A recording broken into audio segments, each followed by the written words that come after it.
कहानी यहीं खत्म। अब कभी किसी को कुछ पता नहीं चलेगा।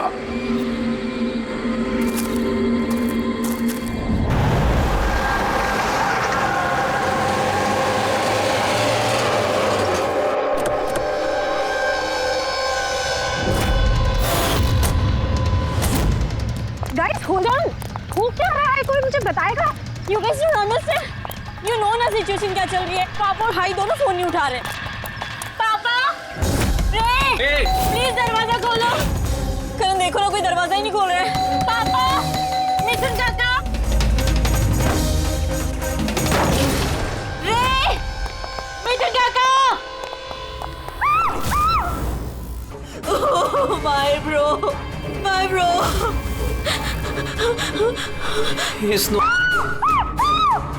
मिथुन काका, मिथुन काका, मिथुन काका, मिथुन काका। बेहोश।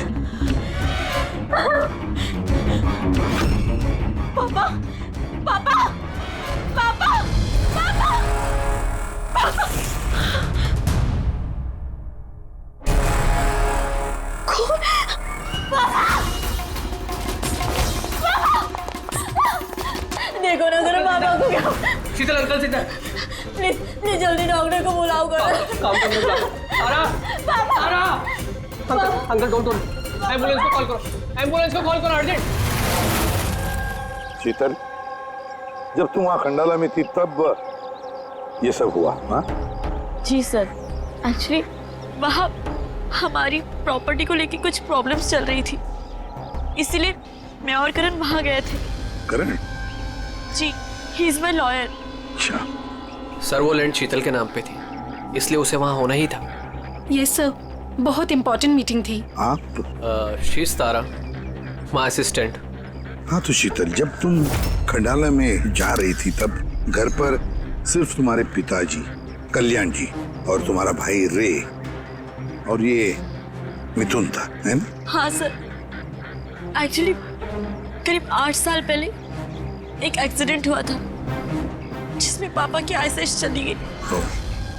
पापा देख नहीं सकते और मिथुन काका उनका अकेले ध्यान नहीं रख पाएंगे, इसलिए रे वो यहीं रुक गए। मुझे उन दोनों को अकेले छोड़ना ही नहीं चाहिए था।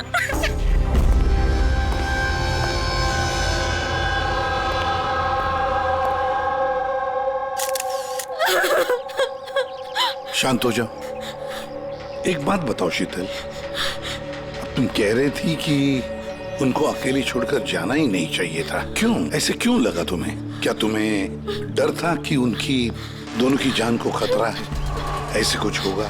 नहीं सर, पर इतना जरूर पता था कि रे की उसके फ्रेंड्स के साथ ना कोई बड़ी प्रॉब्लम चल रही थी। फ्रेंड्स के साथ? और वो लोग एक दूसरे को ब्लैकमेल कर रहे थे किसी चीज को लेके।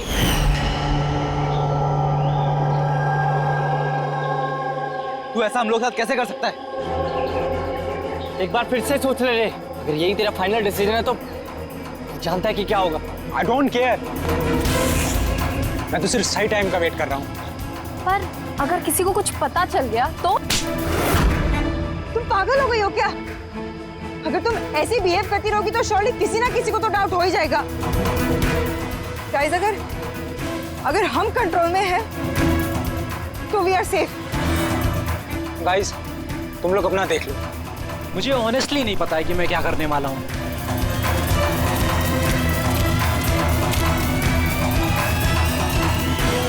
मुझे रे पे बिल्कुल भरोसा नहीं है। I can't trust him. अगर इसका मुंह खुला तो हम सब फंसेंगे, उससे पहले इसका मुंह बंद करना पड़ेगा। शीतल, जो भी तुम्हारे भाई के साथ हुआ उसका बहुत दुख होता है। I am so sorry. एक बार तुम्हारे पिताजी को होश आ जाए ना तो सारी बातें साफ हो जाएगी। वैसे मिथुन, कल रात तुम यहीं पर थे ना? क्या हुआ, क्या जरा ठीक से बताओ।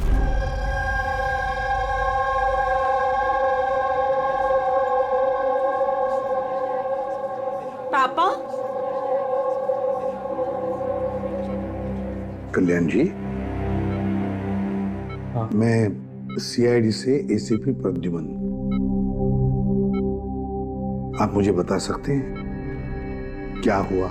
मैं अपने घर पर था, मुझे तो सिर्फ आवाजें सुनाई देती। रे जोर जोर से चिल्ला रहा था, चीजें यहाँ वहां फेंकी जा रही थी, बहुत शोर था, पता नहीं क्या क्या हो रहा था। और फिर सडनली बाएं हाथ से कोई भाग कर आया और उसने मुझे चाकू मार दिया, शायद बाएं हाथ से। और इससे पहले कि मैं रे को कुछ रे कहा? रे ठीक तो है? शीतल, शीतल, शीतल, तुम कुछ बोल क्यों नहीं रही? हे भगवान, हे भगवान। जो भी कुछ हुआ हम उसे बदल तो नहीं सकते, लेकिन जिसने भी आपकी बेटी की जान ली है उसे सजा दिलाने की पूरी कोशिश करेंगे। हाँ कल्याण जी, आपने कहा कि कोई बाएं साइड से आकर उसने आप पर चाकू का वार किया है, लेफ्ट हैंड साइड से। हाँ। ये कुछ खास बात याद आती है उस आदमी के बारे में? हाँ। हाँ, कोई खास बात? हाँ, वो जरूर लेफ्ट हैंडेड था, लेफ्ट हैंडेड था वो। ये आप कैसे कह सकते हैं? सर, मुझे पता चल जाता है, मेरी सेंसेस बहुत स्ट्रांग है। उसने जब मुझ पे वार किया, मैंने उसका हाथ पकड़ लिया था और वो इतना स्ट्रांग था, वो जरूर लेफ्ट हैंडेड था सर, 100% लेफ्ट हैंडेड था।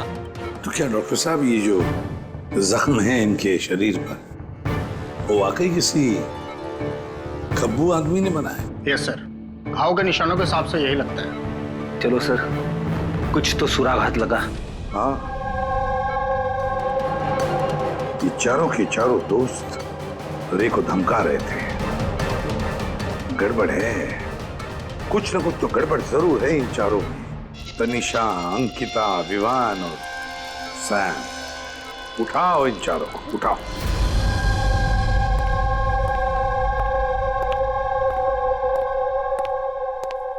नमस्ते सर। आप? मैं सैम का फादर हूँ। पिछले 2 हफ्तों से सैम से मेरी कोई बातचीत नहीं हुई। अब मैं आपको कैसे बताऊं कि वो कहाँ पर है? मैंने उसको कई बार फोन किया, लेकिन उसका फोन ही नहीं लग रहा। मैं तनिषा की माँ। अब उससे फोन करके मैं क्या पूछूं? कि तनिषा ने खुद मुझे कहा था कि वो अपनी हॉलीडे एक्सटेंड कर रही है, कुछ दिन वो फ्रांस में रहना चाहती है। और मैं अंकिता का भाई हूँ, just for name sec. Sir, dad को बातों में फंसाकर 80% प्रॉपर्टी उसने अपने नाम पर कर ली। मैं क्यों फिक्र करूं सर उसके बारे में? सर, मैं अंकिता के बारे में कुछ नहीं जानता। हाँ sir, what I just know is sir, वो 2 हफ्ते पहले दिल्ली गई हुई थी कुछ मार्शल आर्ट कैंप के लिए। जी सर, मैं विवान का फ्रेंड। उसके डैड के पास इतना पैसा है कि वो घूमता रहता है, होगा कहीं हॉलीडे पे। मतलब ये चारों पिछले 2 हफ्तों से शहर से बाहर है और आप में से कोई भी उनके टच में नहीं है। ठीक है, थैंक यू वेरी मच। आप लोग जा सकते हैं। अगर जरूरत पड़े तो आप लोगों को हम फिर से बुला लेंगे। Thank you. जरा 1 मिनट, क्या आप बता सकते हैं कि सैम, तनिषा, विवान और अंकिता, इन चारों में से कोई लेफ्ट हैंडेड है, खब्बू है? हाँ सर, मेरा बेटा सैम लेफ्टी है। अच्छा। क्यों सर? नहीं, ऐसे ही, ऐसे। हाँ, आप लोग जा सकते हैं। Thank you.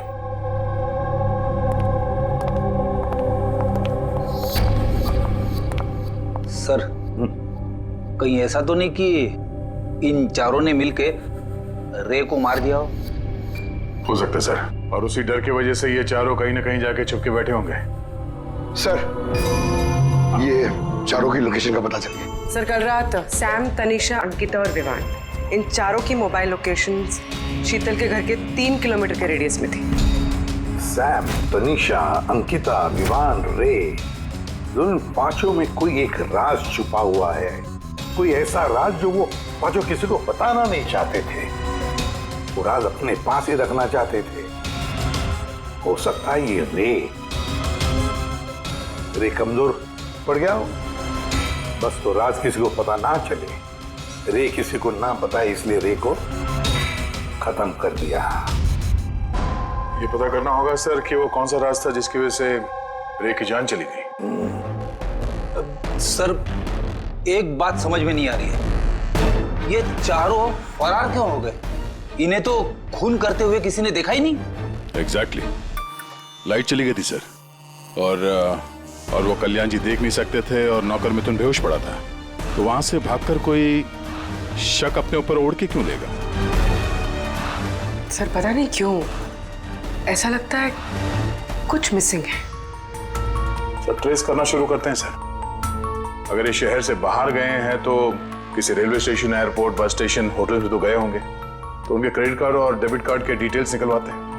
कहीं से भी हो, जहां से भी हो, इन चारों के लोकेशन के बारे में हमें इंफॉर्मेशन चाहिए, जल्द से जल्द। हाँ बोल सारुण के।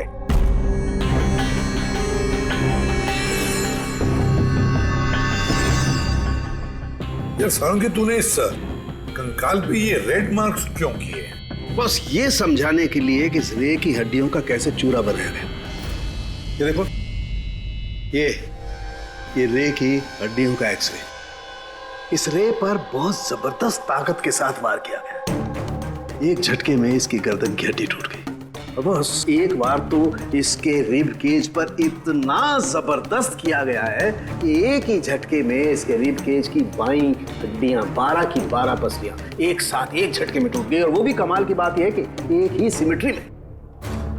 एक झटके में 12 पसलियां? नतीजा हार्ट का रुक जाना, हार्ट ब्लॉक। इसके हार्ट पर जबरदस्त प्रेशर पड़ा।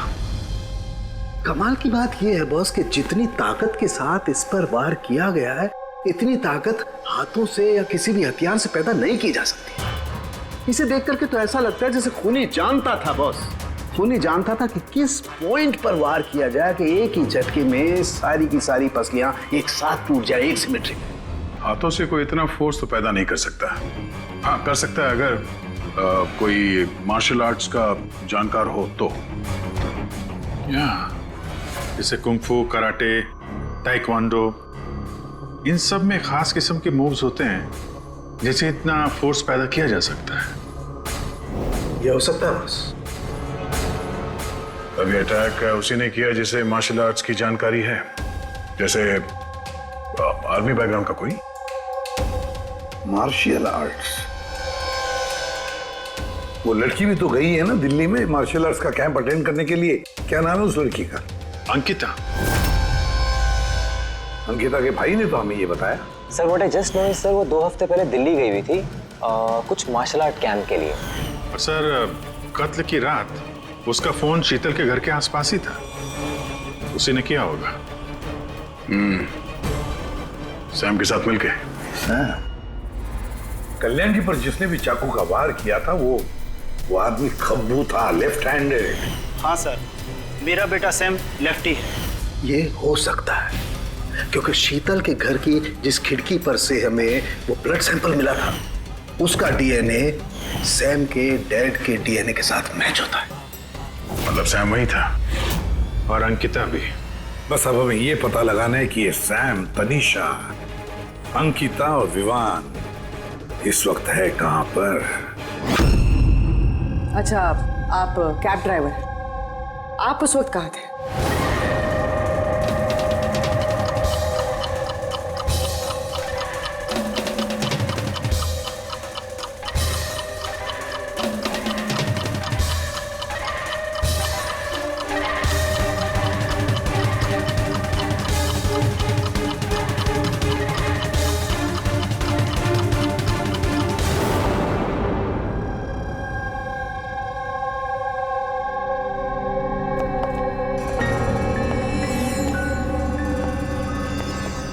क्या हो? सर, सैम एक टूरिस्ट टैक्सी लेकर पूना चला गया। टैक्सी ने जहाँ उसे ड्रॉप किया उसका एड्रेस थोड़ी देर में मिल जाएगा। सर पिछले 24 घंटे में ये तनीषा ने पंचगनी में अपना एटीएम कार्ड 3 बार यूज किया सर। ये अंकिता तो बड़ी अजीब है। दिसंबर 2017 में इसने बोरिवली के ज्वाला डी मार्केट से 5 सिम कार्ड खरीदे थे। हाँ सर, ये वही जगह है जहाँ पे यूज सिम कार्ड मिलते हैं। और सर ये सब के सब 10 दिसंबर 2017 को महाबलेश्वर गए थे और 14 दिसंबर को लौटे।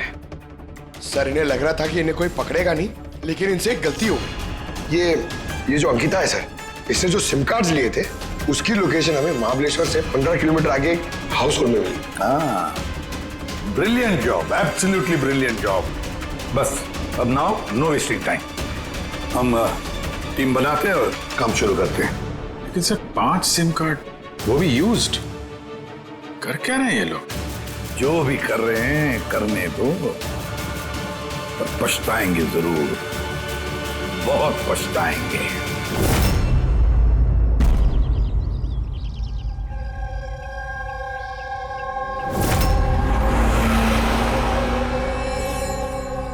किसका फोन है? किसी विवान का है। विवान का कैसे हो सकता है? तुमने ठीक से सुना ना? अब उसने विवान कहा तो विवान ही होगा, मुझे क्या पता, आप बात करो। हेलो, कौन बोल रहा है?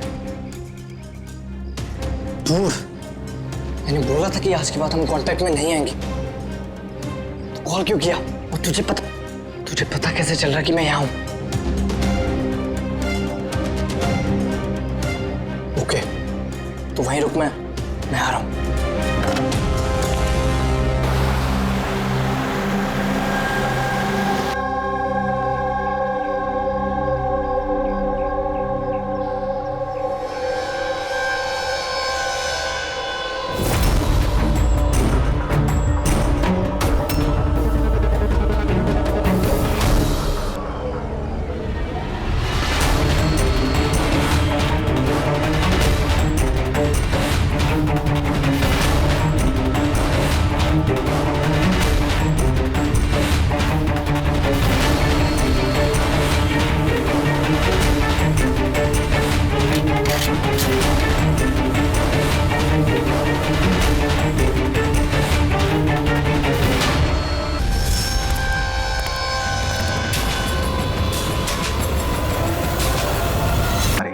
लॉन्ग डिस्टेंस शॉट था, ऑब्वियसली स्नाइपर होगा। स्नाइपर लॉन्ग डिस्टेंस से गोली चलाई, मतलब किसी को पता भी नहीं चला होगा कि गोली चली कहां से और फिर गोली चलाई किसने। Anyway, thank you very much. जी सर। सर हम लोग तनीषा तक पहुंचने ही वाले थे कि किसी ने इसे भी मार दिया। वही तो सर, ये इत्तेफाक तो नहीं हो सकता सर।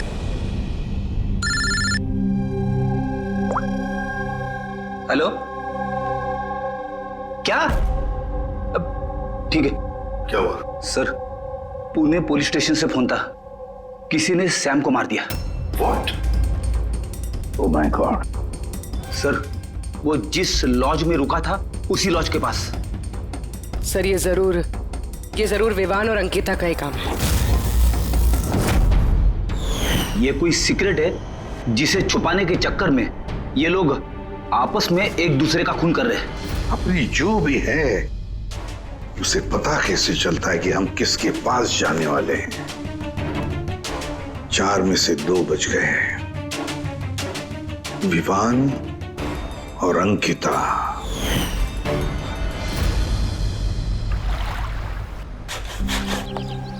सबसे तो नहीं, मैं अंकिता से मिला था, उससे बात हुई थी मेरी। अंकिता से? जी। यही थी वो? हाँ, ये वही लड़की है, इसी ने मुझे पेमेंट दिया था, 2 दिन के 20,000 रुपए। 2 दिन के 20,000 वो मान गए? ऐसी क्या इमरजेंसी थी? अच्छा, उन 2 दिनों में आपने उनसे या उनके ग्रुप के बाकी लोगों से मिले थे? नहीं सर, मैं किसी से नहीं मिला। मैंने तो उस लड़की को ऑफर किया था कि हमारे पास कुक और क्लीनर दोनों हैं, लेकिन उस लड़की ने मना कर दिया कि मुझे कोई हेल्प नहीं चाहिए। तो उसने कहा कि आप 2 दिन के बाद आइए, जब हम यहाँ से चले जाएं। और 2 दिन के बाद जब मैं वापस आया तो यहाँ सब कुछ वैसा का वैसा ही था, कोई गंदगी नहीं, कोई कचरा नहीं, सब साफ सुथरा था एकदम। अच्छा, उसके बाद आपने ये जगह किसी और को दी? नहीं सर, हमें जगह का रिनोवेशन कराना था, इसके लिए हमने जगह बंद कर दी थी। आपके क्लीनर को जरा बुलाइए, उससे कुछ बातचीत करना चाहते हैं। मैं भेजता हूँ। बिना क्लीनर और बिना कुक के 2 दिन यहाँ पे रहे। कुछ ना कुछ तो खिचड़ी पकी रही थी यहाँ पे। कॉटेज की सफाई तुम्हें करते हो? जी सर। चलो।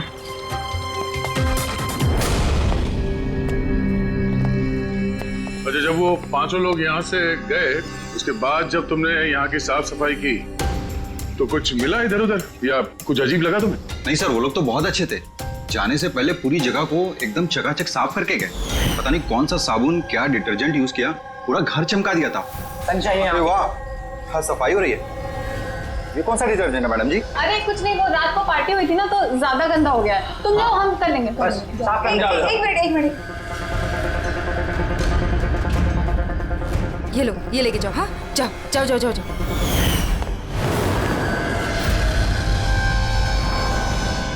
बहुत महंगी है सर, मैंने तो पहनी नहीं कभी, वरना लोग कहते चोरी की। महंगी तो है, पर फिलहाल ये महंगी घड़ी हमारे पास रहेगी। जी सर। आइए, आप लोग आइए।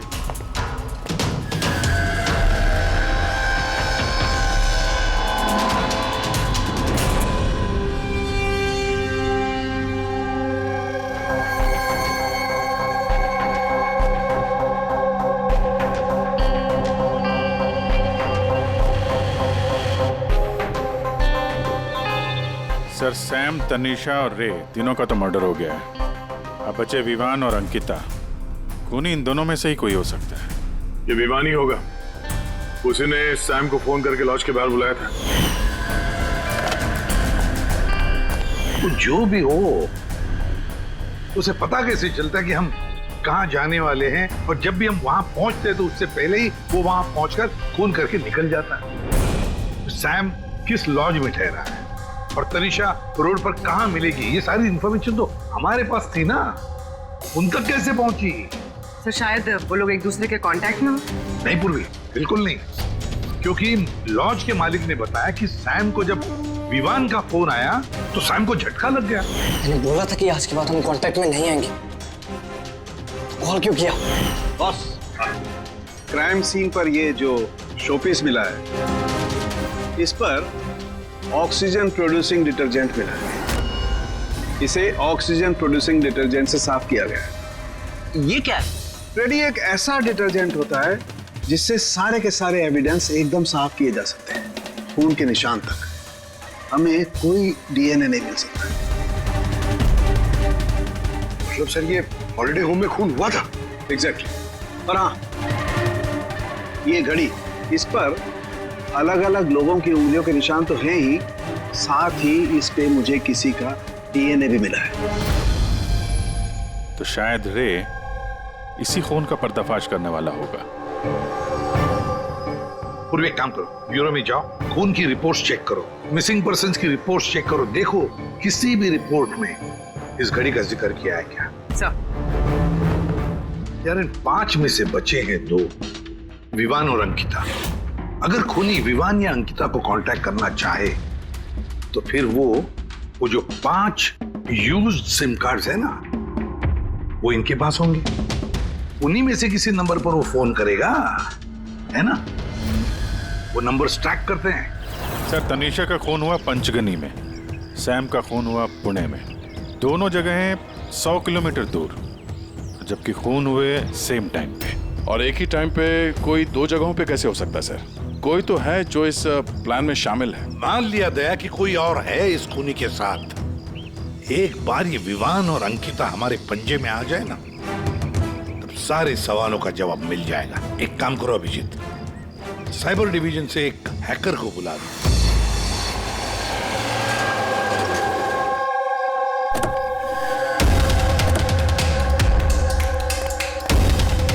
इसमें पूरे पैसे है ना?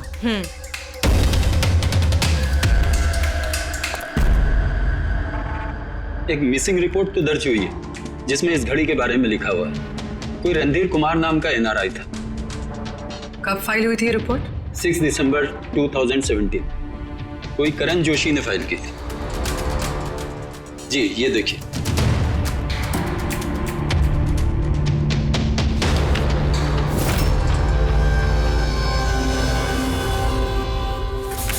Thank you.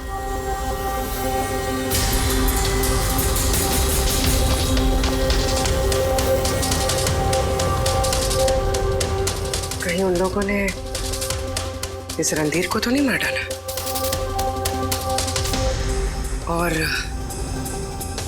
और कहीं ये करण रणधीर की मौत का बदला तो नहीं ले रहा? करण? जी, he is my lawyer.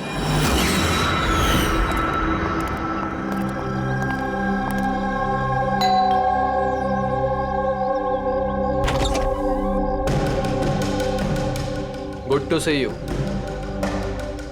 I hope इसमें पैसे पूरे हो गए। हाँ, पूरे पैसे हैं।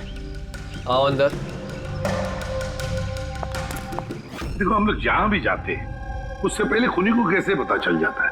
मे बी आप लोगों की लोकेशन कोई ट्रैक कर रहा था। You mean GPS tracker? जी। Cell phone? Yes sir. एक काम करो, जरा हमारे सेल फोन चेक करो।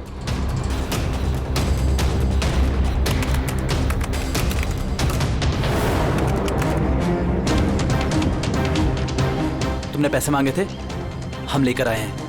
अब वो एविडेंस दो और सब खत्म करो। खत्म करूं? जैसे तुम लोगों ने रणधीर को खत्म किया था। करण, हमें सबूत दो।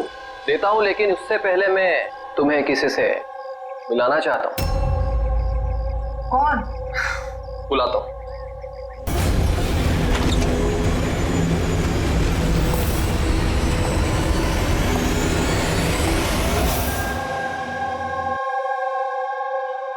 सर देखिए, आप लोगों के फोन हैक्ड हैं। व्हाट? हैक्ड? पर कैसे? आपके फोन में हिडन स्पाईवेयर है जिससे आपके सारे ईमेल्स, कॉल, मैसेजेस, सब चीजों को ट्रैक किया जा रहा था। लेकिन हमारे फोन हैक कौन कर सकता है? और कब किए होंगे? फोन तो ज्यादातर हमारे साथ ही रहते हैं। एक minute Abhijit, I see you. हमारे फोन्स को उसी वक्त उसने हैक किया है। और अभिजीत सर, दया सर, आप दोनों के फोन को शायद उसने एसीपी सर के फोन से हैक कर दिया होगा।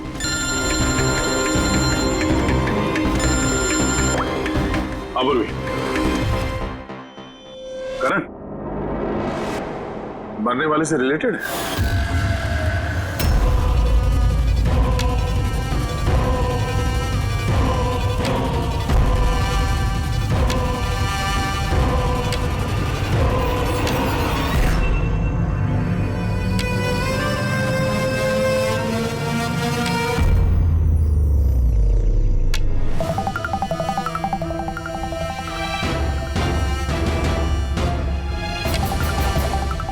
जो सजा रणधीर तुम लोगों को देने वाला था, अब हम तुम्हें देंगे। जैसे सैम, तनिषा और रे को दी, अब तुम दोनों की बारी है। तभी रणधीर की आत्मा को शांति मिलेगी। इसी घर में मारा था ना तुमने रणधीर को?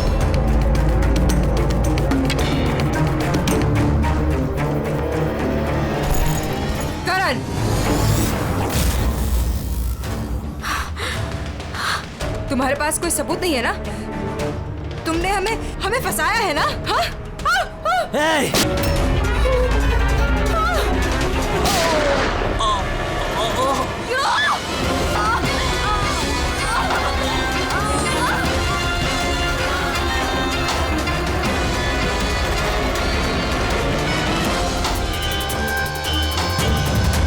तुम्हें क्या मालूम?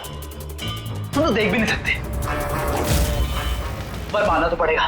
बस यही प्रॉब्लम है आजकल के तुम जैसे नौजवानों की। बहुत जल्दी होती है तुम जैसे आजकल के नौजवानों को किसी भी नतीजे पे पहुंचने के लिए। ये पकड़ो। कौन कहता है कि तुम्हें देखने के लिए मुझे नजरों की जरूरत है?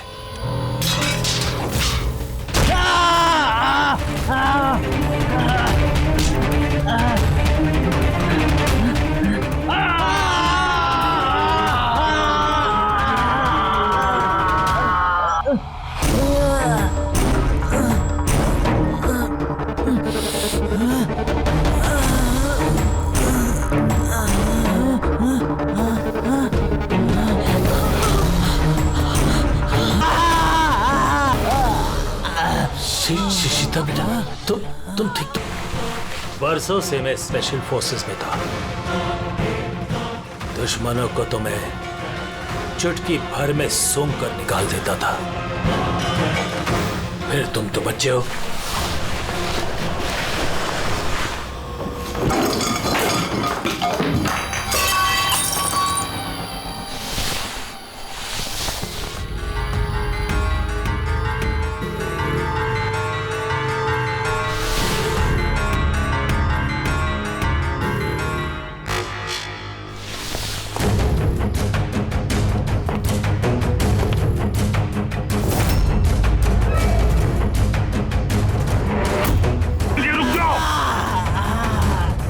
उसको।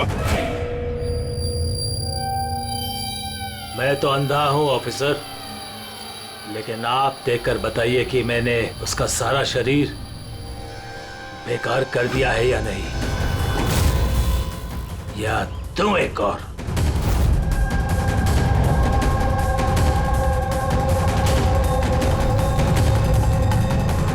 शीतल, रणधीर तुम्हारा भाई था और कल्याण जी रणधीर तुम्हारा बेटा है ना? और ये सब करने के लिए तुमने सीआईडी का इस्तेमाल किया, क्यों?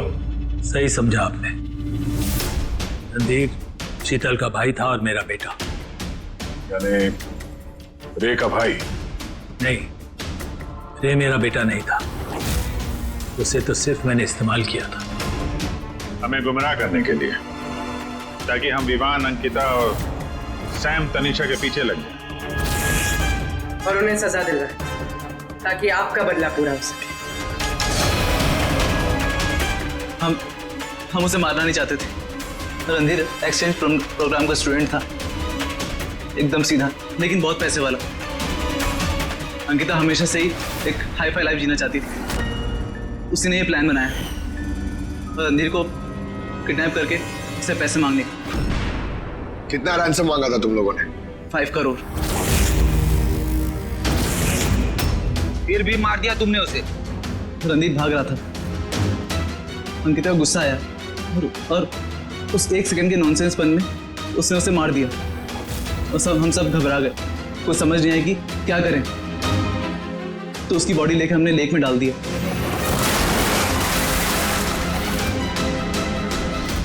रे को ये बात हजम नहीं हुई है? और यहीं पर तुम्हारा प्लान गड़बड़ हो गया। सर, वो रणधीर की इंडिया में सारी रिस्पॉन्सिबिलिटी मेरी थी। कल्याण अंकल और शीतल तो न्यूयॉर्क में थे, लेकिन रणधीर का केयरटेकर मैं यहाँ था। इन लोगों को पैसा देने के बाद भी इन्होंने रणधीर को नहीं छोड़ा, मार दिया। तो मैं घबरा गया, मुझे कुछ समझ नहीं आया। फिर एक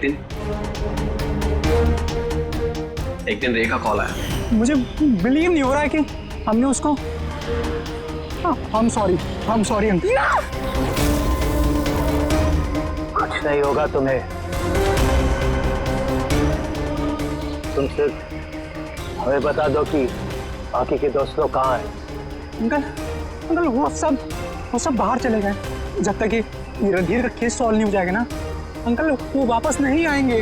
कहाँ है वो? मुझे उस बारे में कुछ भी नहीं पता। रे तो हमारे पास था ही, बस उन चारों को पकड़ना था।